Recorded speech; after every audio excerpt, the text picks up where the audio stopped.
Bismillahirrahmanirrahim. Assalamualaikum warahmatullahi wabarakatuh.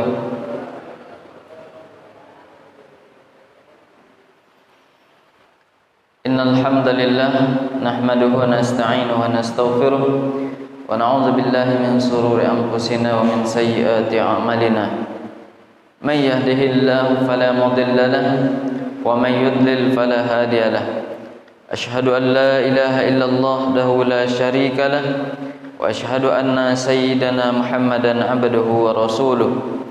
Rabbi israh li sadri wa yassir li amri wahlul 'uqdatam min lisani yafqahu qawli. Rabbi zidna 'ilman nafi'an warzuqna fahman. Subhanaka la 'ilma lana illa ma 'allamtana innaka antal alimul hakim. Raditu billahi rabba wa bil islami dina wa bi Muhammadin nabiyya wa rasulah. Bersyukur kita kepada Allah Subhanahu wa taala atas segala limpahan rahmat, taufik dan hidayah, nikmat kesempatan, nikmat kesehatan, nikmat kekuatan, sehingga dengan itu semua pada subuh yang berbahagia ini kita kembali dapat datang ke masjid yang kita cintai ini dalam rangka menunaikan solat fardu subuh berjamaah. Mudah-mudahan kita selalu diberikan kekuatan oleh Allah Subhanahu wa taala untuk senantiasa bisa melaksanakan solat berjamaah, sehingga nantinya kita mendapatkan keridhaan dari Allah Subhanahu wa taala. Belakang daripada itu, selawat beserta salam tak lupa juga buat Nabi kita, Nabi besar Muhammad sallallahu alaihi wasallam, dengan mengucapkan Allahumma salli ala sayyidina Muhammad wa ala ali sayyidina Muhammad. Adapun tema ataupun topik dari pengajian kita pada pagi subuh yang berbahagia ini adalah menjadikan solat sebagai kebutuhan. Menjadikan solat sebagai kebutuhan. Kebetulan memang sekarang ini lagi momennya kita memperingati Isra dan Mi'raj Nabi besar Muhammad sallallahu alaihi wasallam, yang kita peringati setiap biasanya tanggal 27 Rajab. Kalau di kalender kita lihat itu jatuhnya besok. Nah, ini adalah merupakan suatu peristiwa yang sangat besar yang dialami oleh Rasulullah sallallahu alaihi wasallam, sehingga di masa kejadian itu ada yang sahabat bertambah kuat keimanannya, ada yang malah membalik ke belakang menjadi kafir kembali. Karena memang kalau hanya akal kita yang mengatakan, akal kita yang mentelaah, itu tidak diterima oleh akal kita memang. Peristiwa Isra dan Mi'raj itu. Tetapi kalau keimanan kita yang mencerna, itu pasti kita terima. Maka bapak-bapak dan ibu-ibu yang dirahmati Allah Subhanahu wa taala, peristiwa Isra dan Mi'raj itu ada intisarinya adalah menjemput perintah solat. Menjemput perintah solat. Kalau kewajiban-kewajiban yang lain seperti puasa, zakat, naik haji, itu cukup dengan turun wahyu saja.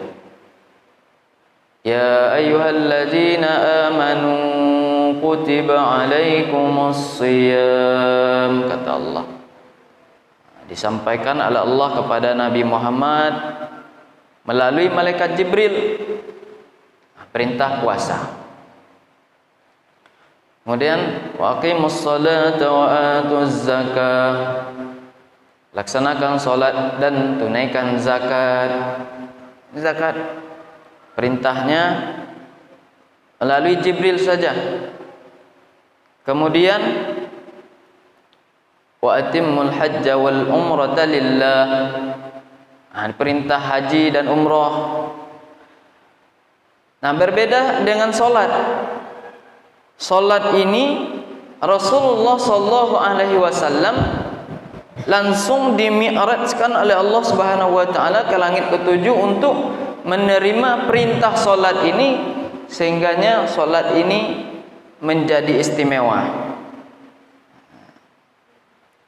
Sebagaimana di dalam surah Bani Israil itu ayat yang pertama, Subhanalladzi asra bi'abdihi layla minal masjidil harami ilal masjidil aqsa alladzi barakna hawlah linuriyahu min ayatina innahu huwas sami'ul basir. Allah awali kalimatnya dengan maha suci. Maha suci Allah yang telah memperjalankan hambanya pada suatu malam, minal masjidil haram ilal masjidil aqsa. Jadi perjalanan itu ternyata bagusnya dari masjid ke masjid, Masjidil Haram ke Masjidil Aqsa. Kenapa diperjalankan dulu? Kenapa bukan langsung saja diangkat dari Masjidil Haram langsung ke langit? Diperjalankan dulu. Ini menandakan salah satu dari tafsirannya adalah menandakan bahwa tempat yang mulia itu adalah masjid. Jadi masjid ke masjid. Nah, Rasulullah sallallahu alaihi wasallam diperintahkan pada awalnya adalah menerima perintah solat sebanyak 50 kali dalam sehari semalam. 50 kali, coba bayangkan 50 kali. Nah, kita ambil nilai positifnya. Kenapa 50 kali? Disinilah Allah itu ingin kita selaku hambanya, bahwa hubungan kita dengan Allah itu tak boleh putus. Tak boleh putus. Kalau 50 kali kita sholat sehari semalam, itu memang tak bisa kita ngapa-ngapa. Baru minum seteguk, qad qamatis salatu, qad qamatis salah, sholat lah balik 50 kali. Tapi yang 50 kali itu akhirnya dipangkas menjadi 5 kali. Itu pun masih banyak kita yang lalai, masih banyak yang merasa sholat ini berat. Baru tadi azan asar, lah azan maghrib loh. Baru siap sholat maghrib, duduk, lah azan isya loh. Maka sholat itu memang terasa berat kecuali mereka yang khusyuk. Kata Allah, wasta'inu bis-sabri was-salah wa innaha lakabiratun illa 'alal khashi'in. Minta tolonglah. Minta tolong kepada Allah dengan cara apa? Dengan sabar dan salat. Wa innaha lakabiratun illa 'alal khashi'in. Tetapi sesungguhnya sabar dan salat itu berat kecuali mereka-mereka yang khusyuk. Maka tema kita adalah menjadikan salat sebagai kebutuhan. Seperti apa kebutuhan kita itu? Kita menjadikan salat itu lebih butuh daripada makan dan minum. Kita menjadikan salat itu lebih butuh daripada pakaian kita. Lebih butuh daripada itu. Kalau seandainya hari ini kita tidak makan, bagaimana rasanya? Kalau hari ini kita tidak ada pakaian, bagaimana rasanya? Kita jadikan sholat itu lebih daripada itu. Kalau kita tak makan hari ini, mungkin besok kita masih bisa makan. Tapi kalau kita tidak sholat hari ini, kita tak selamat hidupnya dunia dan akhirat. Jangan pula katakan, kan besok ada lagi Ustaz sholatnya.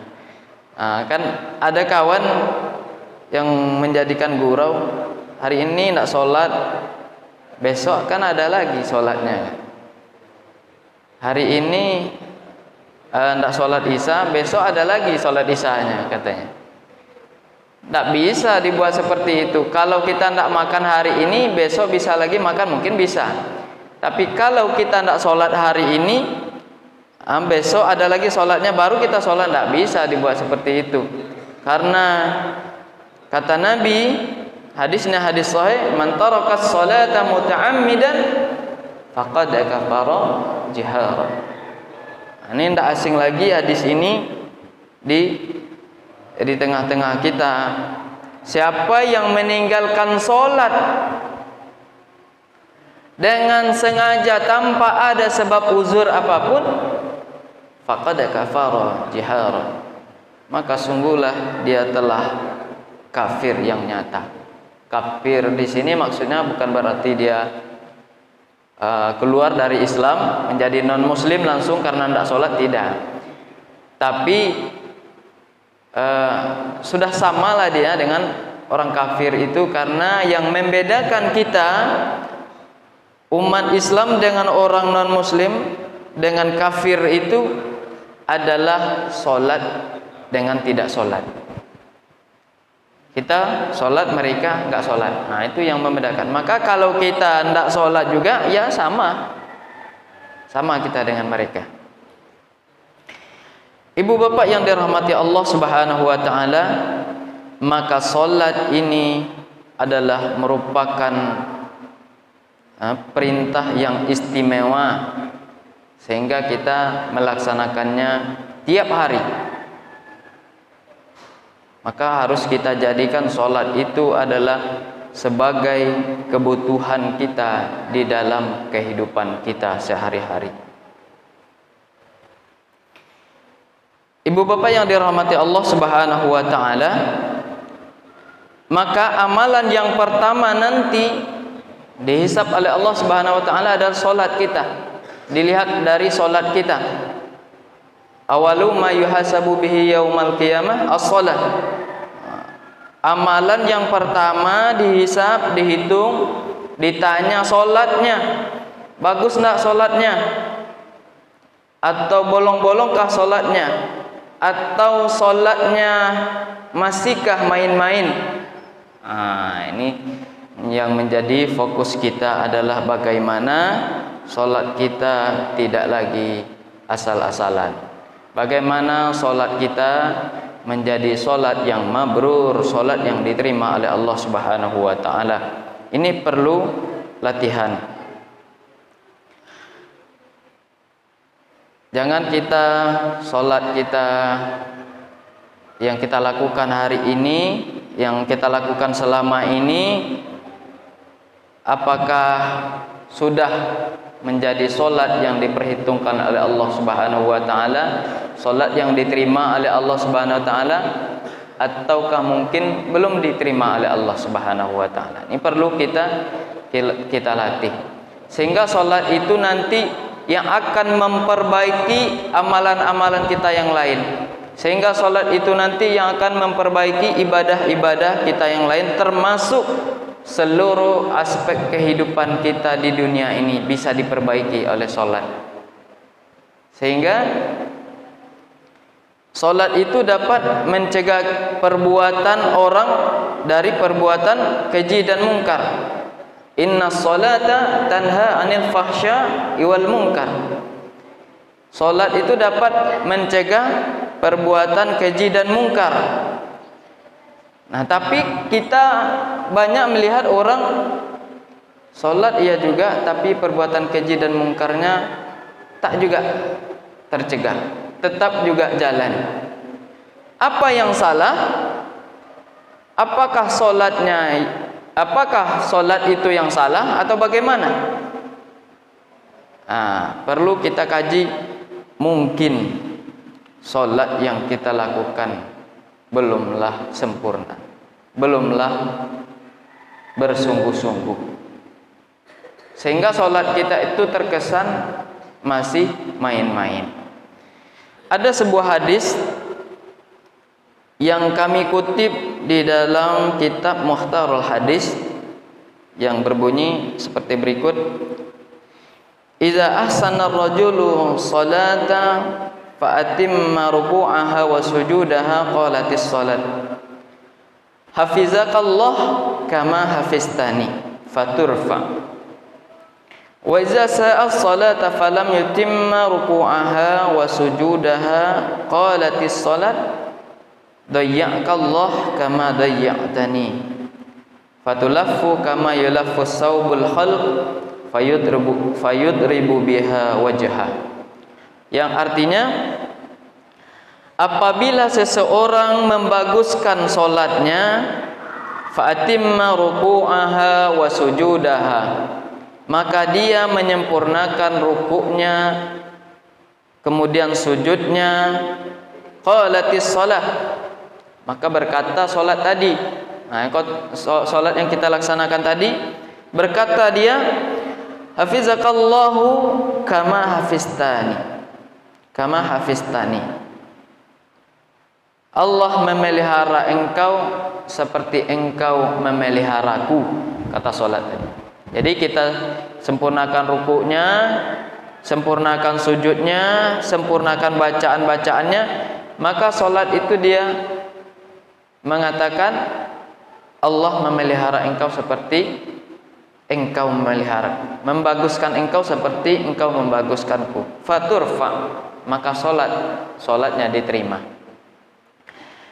Wa idza sa'a as-salat falam yutimma ruku'aha wa sujudaha, dan apabila seseorang itu tidak membaguskan solatnya, menyia-nyiakan solatnya, falam yutimma ruku'aha, dia tidak menyempurnakan rukuknya, wa sujudaha, dan sujudnya, qalatis salat, maka salat tadi berkata juga, dayya'akallah kama dayya'tani, engkau disia-siakan oleh Allah seperti engkau menyia-nyiakanku. Itu kata salat.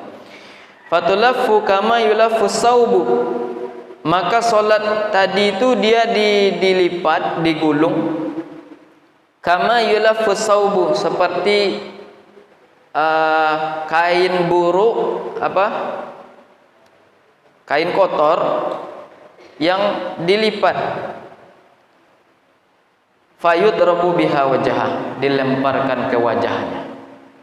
Jadi solat tadi itu yang tidak dibaikkan rukuknya tidak sempurna, sujudnya tidak sempurna, akhirnya solatnya yang buruk tadi diambil, dia digulung, dilipat, dilemparkan ke wajah orang yang melakukan solat.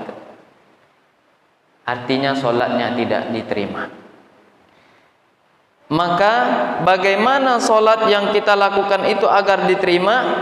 Maka laksanakanlah solat yang khusyuk. Bagaimana kita agar solat kita menjadi khusyuk? Maka kita penuhilah rukun-rukun solat itu dengan baik. Yang pertama, rukun solat itu ada berapa, Pak? 13, tidak asing lagi sama kita. Walaupun urutannya tidak hafal kan, jumlahnya tetap hafal banyak. Yang pertama tentunya berniat. Kita berniat melaksanakan solat. Kalau di dalam kitab Fathul Qorib, dulu yang pernah kami pelajari, niat solat ini berbeda dengan niat-niat yang lainnya. Yang namanya niat itu kan dalam hati. Maka disebutkan di dalam kitab Fathul Qorib itu adalah niat itu apa? Niat itu adalah qasdus syai'in muqtarana bi fi'lihi. Qasdus syai'in muqtarana bi fi'lihi. Menyengaja kita melakukan dari hati kita serta memperbuatnya di saat itu. Disertai dengan melakukannya. Ketika solat ini kita sengaja meniatkannya dan melakukannya di saat itu. Nah, itulah dia niat solat itu. Sehingga ada orang yang membaca takbir itu agak panjang, karena menurut di dalam kitab Fathul Qorib itu, kalau kita tidak bisa khusyuk dari awal sampai akhir dalam solat itu, setidaknya ketika takbiratul ihram kita pasang niat kita khusyuk di saat itu. Sehingga ada orang yang takbirnya agak lama, Allahu Akbar, karena niatnya di saat itulah dia pasang. Antara A-nya Allah dengan bar itu dipasang di situ.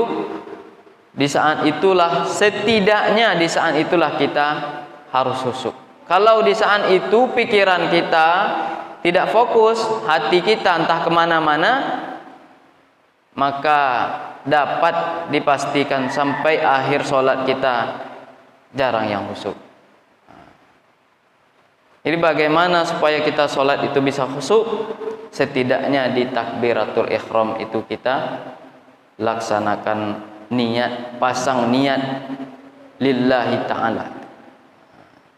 Memang dari hati itu niat. Maka perlu kita pasang betul niat kita di saat itu. Tapi itu sesuai kemampuan kita. Jangan pula kita paksakan gara-gara itu nanti belum lagi Ustaz, diulang lagi kan, belum lagi, diulang lagi. Kalau kita jadi imam kacau. Belum terpasang lagi, diulang lagi kan. Diulang kata jemaah nih kapan lah mulainya. Kacau kita. Jadi kita pasang di saat itu, dan ini perlu latihan. Perlu latihan bagaimana memasang niat itu. Nah, kemudian kita laksanakan sholat itu, kita usahakan pahami bacaannya. Kita betulkan bacaan kita, kita pahami apa yang kita baca. Jangan kita asal baca saja. Ini kita sholat, tetapi belum sampai 2 menit selesai. Apa bacaan kita sudah kita jamin betul. Yang kurang dari 2 menit tadi itu. Padahal kalau kita baca, kita lafazkan, kita jaharkan Bismillah, Al-Fatihah, kemudian bacaan-bacaan yang lain itu lebih dari 2 menit. Tapi kalau dalam sholat tak sampai 2 menit, terutama sholat sunat itu kan, tak sampai 2 menit sudah selesai kita.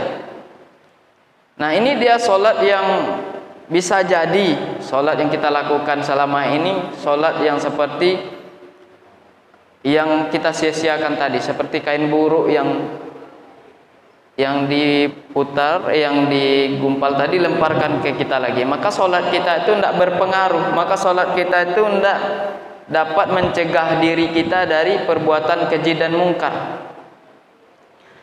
Ada orang yang sholatnya kadang super kilat. Super kilat kan, tak ada tumak nina. Salah satu rukun sholat itu kan tumak nina. Bahkan ada yang menambahkan setiap gerakan itu, umpamanya dari ruku, sujud, itu harus ada tumak ninahnya. Jangan seperti patok ayam mematok makanan, atau istilah Ustaz Abdul Somad seperti bambu ditiup angin, itu kan, bolak-balik gitu aja, tak ada tumak ninahnya, tak ada berhentinya. Sujud ruku, kemudian yang tidak sujud, duduk, sehingga bacaan-bacaannya kita tak sempurnakan, tak terbaca sempurna. Bagaimana? Karena kita tak memahami apa yang kita baca itu, kadang asal baca saja. Subhana rabbiyal a'la. Dah selesai. Daripada kita baca banyak-banyak seperti itu, bagus satu saja tapi betul.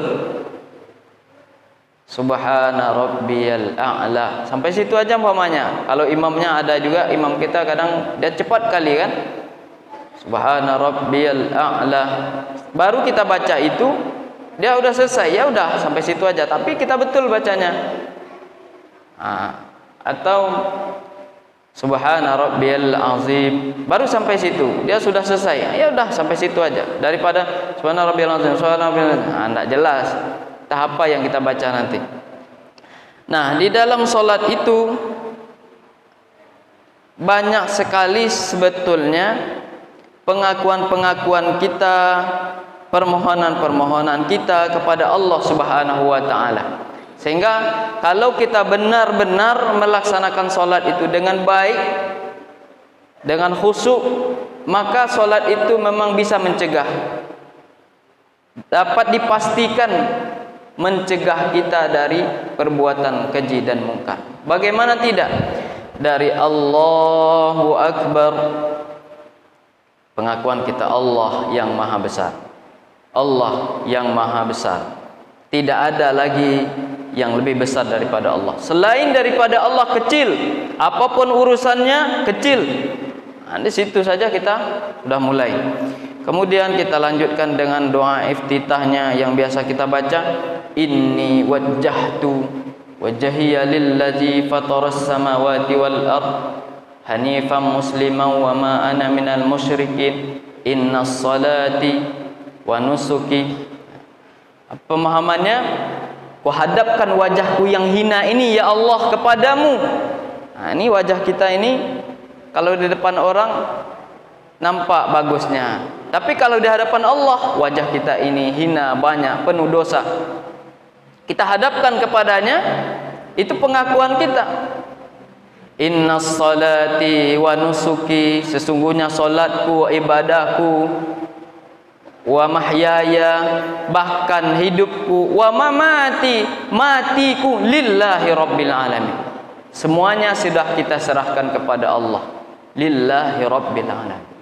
Itu yang kita baca tiap hari, kita baca, tapi kita tidak sadari kita membaca itu, sehingga dia tidak masuk ke kolbu kita, hanya baru sampai di mulut. Kita baru hanya bisa membaca, belum bisa memahami. Nah, kita baru membaca itu, tapi kita tak paham. Kita belum memahami bahwa ternyata di awal-awal solat itu kita telah menyerahkan urusan kita kepada Allah. Bahkan hidup dan mati kita serahkan kepada Allah.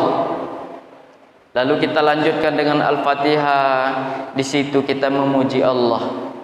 Segala puji bagi Allah. Alhamdulillahi rabbil alamin, Ar-Rahmanir Rahim, Maliki yaumiddin.